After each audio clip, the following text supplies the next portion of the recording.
வணக்கம். நாம இன்னைக்கு தமிழ்நாட்டுல முதல் வகுப்பிலிருந்து 5ஆம் வகுப்பு வரைக்கும் இருக்கிற குழந்தைகளுக்கு தமிழ்ல பேசும் திறனை எப்படி படிப்படியா ஒரு சிஸ்டமேட்டிக்கா சொல்லி கொடுக்கறாங்கன்னு கொஞ்சம் ஆழமா பார்க்க போறோம். உங்களுக்காகவே சில குறிப்புகளை வச்சு நாம இந்த அலசலை செய்ய போறோம். முக்கியமா தமிழ்நாடு அரசோட அதிகாரப்பூர்வ பாடத்திட்டம், அப்புறம் கற்றல் விளைவுகள், டிஎன்டிஇடி தேர்வு பாடத்திட்டத்தை எல்லாம் அடிப்படையா வச்சு. ஆமா, கண்டிப்பா. குறிப்பா சின்ன வயசுல மொழி கத்துக்கிறது, அதுலயும் பேசும் திறனை ஒரு கட்டமைப்போட வளர்க்கறது எவ்வளவு முக்கியம்னு புரிஞ்சுக்கணும். இந்த கற்றல் விளைவுகள்னு சொல்றோமே, அது ஒவ்வொரு கிளாஸ் முடியும் போதும் பிள்ளைங்க என்ன கத்துக்கிட்டு இருக்கணும்னு அரசு எதிர்பார்க்குதுங்கிறது தான். நாம இன்னைக்கு பார்க்க போறது அந்த இலக்குகளை நோக்கி குழந்தைங்களோட பேச்சு திறன் எப்படி ஸ்டெப் பை ஸ்டெப்பா முன்னேறுதுன்னு தான். சரி, அப்போ நேரடியா விஷயத்துக்கு போயிடலாம். முதல் வகுப்புல ஆரம்பிக்கலாமா? இங்க எதுல சார் முக்கியமா கவனம் செலுத்துறாங்க? பார்க்கறதுக்கு ரொம்ப பேசிக் மாதிரி தெரியுதே. பேர் சொல்றது, வயசு சொல்றது, அப்புறம் டீச்சர் கிட்ட ஃப்ரெண்ட்ஸ் கிட்ட சும்மா பேசுறது, இது என்ன, அது யாரு, இந்த மாதிரி சிம்பிள் கேள்விக்கு பதில் சொல்றது. அப்போ பயத்தை போக்குறது தான் முதல் வேலையா? மிக சரியா சொன்னீங்க. முதல் வகுப்புல முக்கிய நோக்கமே அதுதாங்க. ஒண்ணு, குழந்தைங்க கிட்ட இயல்பா இருக்கிற அந்த பேச்சுக்கான பயம், ஒரு கூச்சம் இருக்கும் இல்லையா, அத குறைக்கிறது. ரெண்டாவது, தமிழ் மொழியோட அடிப்படை ஒலிகள், எழுத்துக்கள் இதையெல்லாம் சரியா உச்சரிக்க பழக்கிறது. ஓஹோ. இதுக்கு எளிய பாடல்கள், சின்ன சின்ன ரைம்ஸ் மாதிரி, பழமொழிகள் இதெல்லாம் திரும்ப திரும்ப சொல்ல வைக்கிறது ரொம்ப ஹெல்ப் பண்ணும். இது மொழியை கத்துக்கிறதுக்கு ஒரு இன்ட்ரெஸ்டையும் பேசுறதுக்கு ஒரு தைரியத்தையும் கொடுக்கும். ஒரு ஃபவுண்டேஷன் மாதிரி. அப்ப இந்த ஸ்டேஜ்ல கிராமர் மிஸ்டேக், சென்டென்ஸ் ஃபார்மேஷன் தப்பு இதெல்லாம் பெருசா கண்டுக்க மாட்டாங்க போல. முதல்ல தைரியமா பேச வைக்கிறது தான் முக்கியம், அப்படிதானே? நிச்சயமா, நிச்சயமா. பாருங்க, மொழிங்கிறது முதல்ல கம்யூனிகேஷனுக்கு தானே.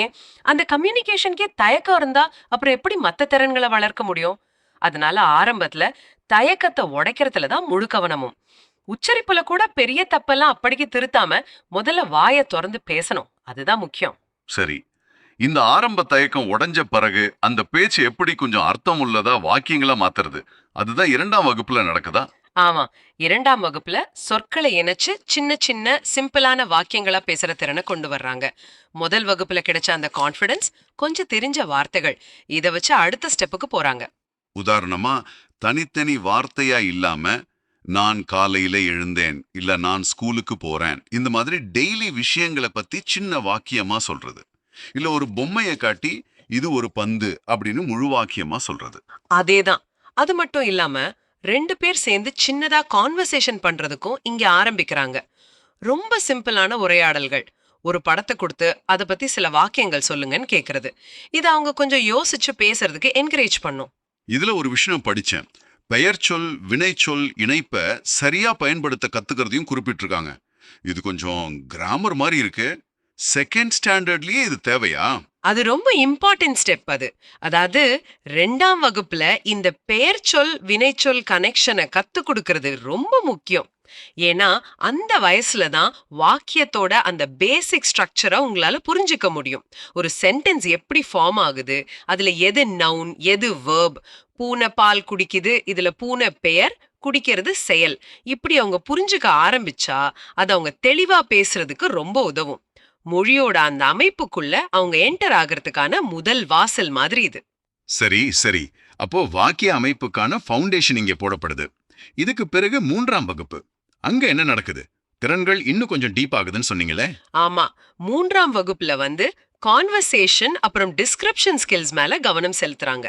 இங்கதான் விஷயங்கள் கொஞ்சம் இன்ட்ரெஸ்டிங்கா மாறும். எப்படின்னு கொஞ்சம் சொல்லுங்களேன். இப்போ ஒரு கதை கேட்டா அதை திரும்ப சொல்றது, இல்ல ஒரு படத்தை பார்த்தா அதை அப்படியே வர்ணிக்கிறது, அந்த மாதிரி விஷயங்களா? என் குடும்பம், என் ஃப்ரெண்டு, இந்த மாதிரி அவங்களுக்கு க்ளோஸான டாபிக்ல கொஞ்ச நேரம் பேச வைக்கிறது. நீங்க சொல்றதும் சரிதான். அது மட்டும் இல்லாம அவங்க கிளாஸ் ரூம்ல என்ன செய்யறாங்கன்னு சொல்றது, நான் எழுதுறேன், நான் படிக்கிறேன். ஆனா இதுல இன்னொரு முக்கியமான விஷயம் இருக்கு.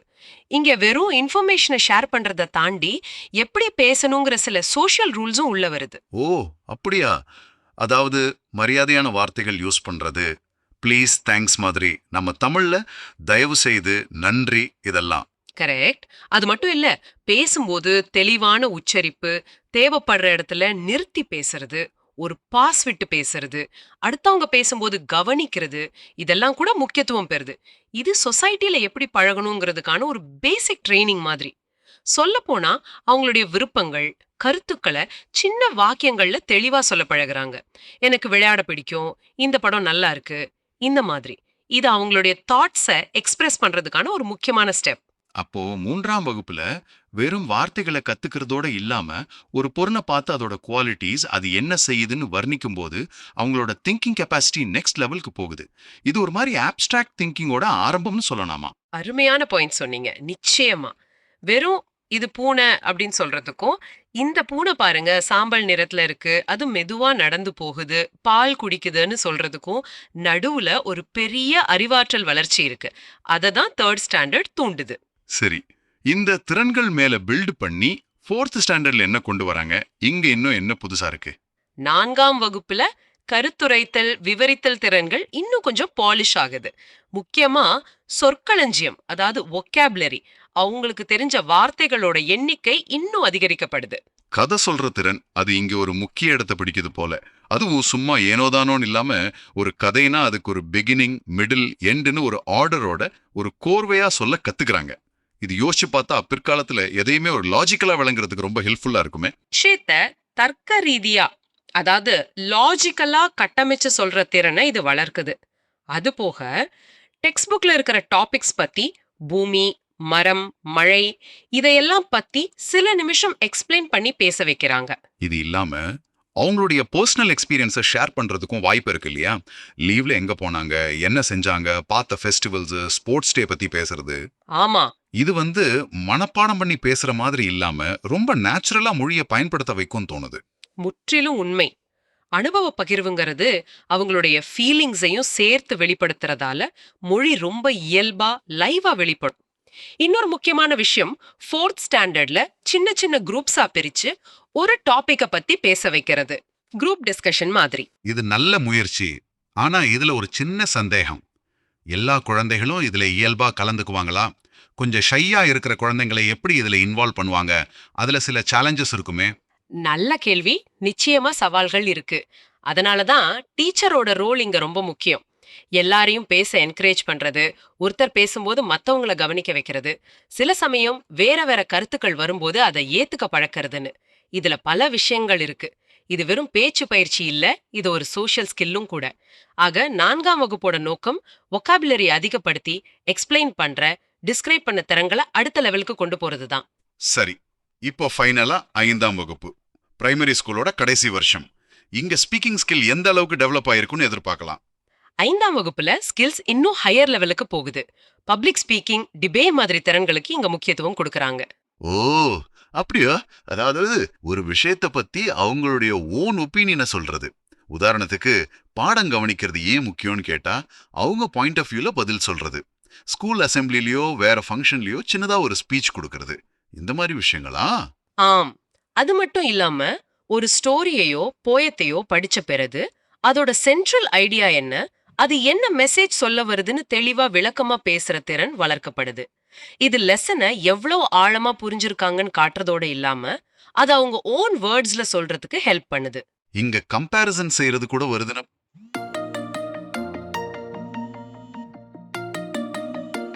படிச்சேன். முன்னேற்றம் பின்னேற்றம் பத்தி பேசுறது, இல்ல கிராமம் நல்லதா நகரம் நல்லதான்னு டிபேட் பண்றது, இது குழந்தைகளோட திங்கிங்கை நல்லா ஸ்டிமுலேட் பண்ணுமே. மிக முக்கியமா இந்த கம்பேரிசன், டிபேட், எக்ஸசைஸ் எல்லாம் ஒரு விஷயத்தை மல்டிபிள் ஆங்கிள்ஸ்ல பார்க்கவும் கிரிட்டிக்கலா திங்க் பண்ணவும் கத்து கொடுக்குது. ஏன் இது சரி, ஏன் அது தப்புன்னு அவங்க யோசிக்க ஆரம்பிக்கிறாங்க. இது வெறும் பேச்சு திறன் இல்ல, இது ஒரு லைஃப் ஸ்கில். இன்டர்வியூ மாதிரி ஒருத்தர் கேள்வி கேட்க இன்னொருத்தர் பதில் சொல்றது, இந்த ஃபார்மேட்லயும் கான்வர்சேஷன் பண்ண பழக்குறாங்க. அப்போ 5ஆம் வகுப்புல அவங்களோட தாட்ஸை கிளியரா எக்ஸ்பிரஸ் பண்றது, பப்ளிக்ல கொஞ்சம் போல்டா பேசுறது, ஒரு விஷயத்தை அனலைஸ் பண்ணி ஒப்பீனியன் சொல்றதுன்னு அவங்கள நெக்ஸ்ட் லெவல் எஜுகேஷனுக்கு தயார்படுத்துறாங்க. சரியா சொன்னீங்க. முதல் வகுப்புல இது என்னன்னு கேட்ட கேள்விக்கு பதில் சொல்றதுல ஆரம்பிச்சு 5ஆம் வகுப்புல கிராமமா நகரமா எது பெஸ்ட்னு நீங்க நினைக்கிறீங்க ஏன்னு ஆர்கியூ பண்ற அளவுக்கு அவங்க பேச்சு திறன் டெவலப் ஆகுது. இது ஒரு பெரிய ஜம்ப். வெறும் இன்ஃபர்மேஷனை ரிப்பீட் பண்ற ஸ்டேஜ்ல இருந்து சொந்த கருத்தை சொல்ற, டிபேட் பண்ற ஸ்டேஜுக்கு அவங்கள உயர்த்துறது தான் இந்த 5 வருஷ ஜேர்னியோட நோக்கம். வாவ், இந்த 5 வருஷ பயணம் முழுக்கும் சில கோர் எலிமெண்ட்ஸ் தொடர்ந்து கவனிக்கப்படுதுன்னு சொல்றீங்க. அது என்னென்னன்னு ஒரு தடவை சம்மரைஸ் பண்ணா இந்த டெவலப்மெண்ட் எப்படி நடக்குதுன்னு இன்னும் கிளியரா புரியும்னு நினைக்கிறேன். கண்டிப்பா. ஒரு 5 முக்கியமான விஷயங்கள் இருக்கு. இத ஒரு பில்டிங் கட்டுறதோட கம்பேர் பண்ணலாம் பாருங்க. 1, சரியான உச்சரிப்பு. இதுதான் பேஸ்மெண்ட். தமிழ் சவுண்ட்ஸ தெளிவா கரெக்டா சொல்லலன்னா மத்தவங்களுக்கு புரியாது. ஃபவுண்டேஷன். 2, சொற்களஞ்சிய வளர்ச்சி. இது சிங்கிள் மாதிரி. எவ்வளோ வேர்ட்ஸ் தெரியுதோ அவ்வளோ விஷயங்களை நம்மால பேச முடியும். கரெக்ட். 3, வாக்கிய அமைப்பு. இது சிமெண்ட் பூச்சி மாதிரி. வார்த்தைகளை கிராமர் மிஸ்டேக் இல்லாம தெளிவா கோர்த்து சென்டென்ஸா சொன்னாதான் அதுக்கு மீனிங் இருக்கும். ஆமா. 4, மரியாதை மற்றும் சமூக மொழி பயன்பாடு. இது அந்த பில்டிங்கோட பெயிண்டிங் எக்ஸ்டீரியர் மாதிரி. எந்த இடத்துல யார்கிட்ட எப்படி பேசணுங்கிற அந்த பக்குவம். ரெஸ்பெக்ட்ஃபுல் வேர்ட்ஸ், சிச்சுவேஷனுக்கு ஏத்த மாதிரி பேசுறது ரொம்ப முக்கியம். அது 5, சிந்தித்து பேசுதல். இதுதான் அந்த பில்டிங்கோட ஃபங்க்ஷன், யூசேஜ். என்ன பேசுறோம், ஏன் பேசுறோம்னு யோசிச்சு ஐடியாஸ தெளிவா கோர்வையா சொல்றது. இந்த 5 விஷயங்களும் ஒன்னோட ஒன்னு கனெக்டடு நல்லா புரியுது. ஒன்னு வீக்கா இருந்தாலும் ஓவரால் ஸ்பீச்சே அஃபெக்ட் ஆகும். அதனாலதான் ஒவ்வொரு கிளாஸ்லயும் இது எல்லாத்து மேலயும் ஃபோக்கஸ் பண்றாங்க போல. ஆமாம், மொழிய எஃபெக்டிவா யூஸ் பண்ண இந்த 5 காம்பனன்ட்ஸும் அவசியம். அதனாலதான் எல்லா ஸ்டேஜ்லயும் இதை இன்சிஸ்ட் பண்றாங்க. இதுதான் ஸ்ட்ராங்கான லாங்குவேஜ் ஸ்கில்லுக்கான பில்டிங் பிளாக்ஸ். சரி, இந்த டீடைல்ஸ் எல்லாம் தமிழ்நாடு ஆசிரியர் தகுதி தேர்வு, அதாவது TNTET பேப்பர் 1க்கு தயாராகிறவங்களுக்கு ரொம்ப யூஸ்ஃபுல்லா இருக்கும்னு சொன்னீங்களே, அது எப்படின்னு கொஞ்சம் சொல்லுங்களேன்.